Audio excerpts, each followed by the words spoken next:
Durant mon mandat, nous avons travaillé sans relâche pour renforcer la gouvernance administrative financière de l'institution. Nous avons consolidé les bases budgétaires de l'Office, adopté des mécanismes de contrôle plus rigoureux et engagé des actions concrètes en faveur de la transparence et de la performance. Nous avons également œuvré à l'extension des services à travers l'ouverture et le renforcement de bureaux régionaux, rapprochant ainsi l'OAVCT des assurés sur l'ensemble du territoire. La modernisation des équipements, le renforcement logistique des bureaux et la formation du personnel ont constitué des priorités constantes afin d'améliorer la qualité du service. À vous, Monsieur le Directeur Général entrant, je vous souhaite plein succès dans l'exercice de vos nouvelles responsabilités.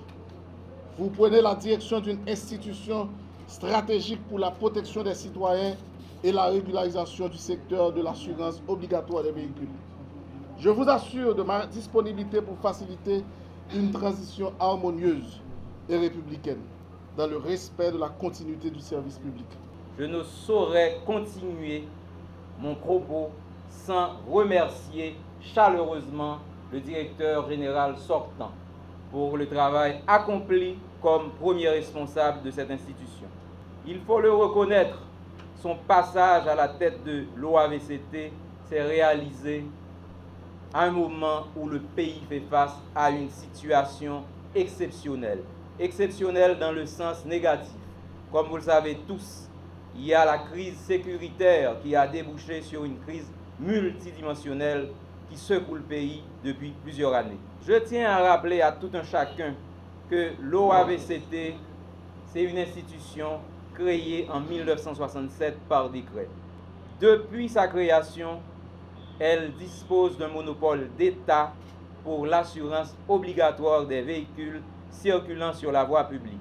Monsieur le nouveau directeur, le gouvernement a fait choix de vous confier ce poste dans un contexte, à nouveau je le souligne, de crise sécuritaire impactant l'économie nationale et les conditions de vie de la population haïtienne dans sa globalité.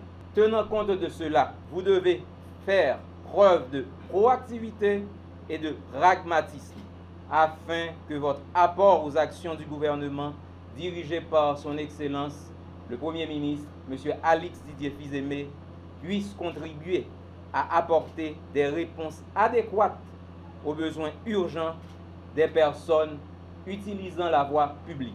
Je prends aujourd'hui la direction de l'OAVCT en reconnaissant pleinement la responsabilité qui m'est confiée dans un contexte où la sécurité constitue le premier pilier de l'action gouvernementale en vue de l'organisation d'élections démocratiques, crédibles et inclusives.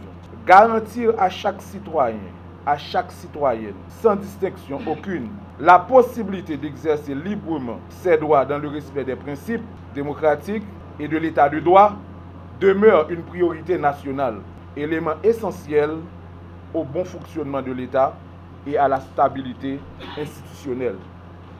Monsieur le ministre des Finances, je vous saurai gré de transmettre mes remerciements les plus sincères au Premier ministre, son Excellence M. Alix Didier Fils-Aimé, pour la confiance qu'il me témoigne en confiant cette responsabilité. Je remercie également et par avance votre auguste personne en votre qualité de mon ministre de tutelle.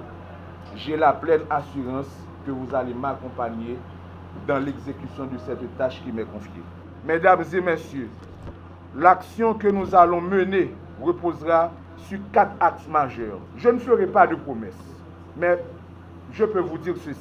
La proximité avec les usagers, le renforcement des mécanismes de contrôle, l'amélioration de la performance administrative et l'innovation dans la gestion. Chers collègues de l'OAVCT, vous êtes au cœur de cette mission qui m'est confiée. Sans vous, je ne pourrai pas l'accomplir. Votre expertise, votre rigueur et votre sens du service public seront les véritables moteurs de cette nouvelle étape, car l'institution est vôtre. Son succès dépendra pleinement de votre capacité à travailler ensemble dans la discipline, dans la solidarité, et l'esprit de responsabilité.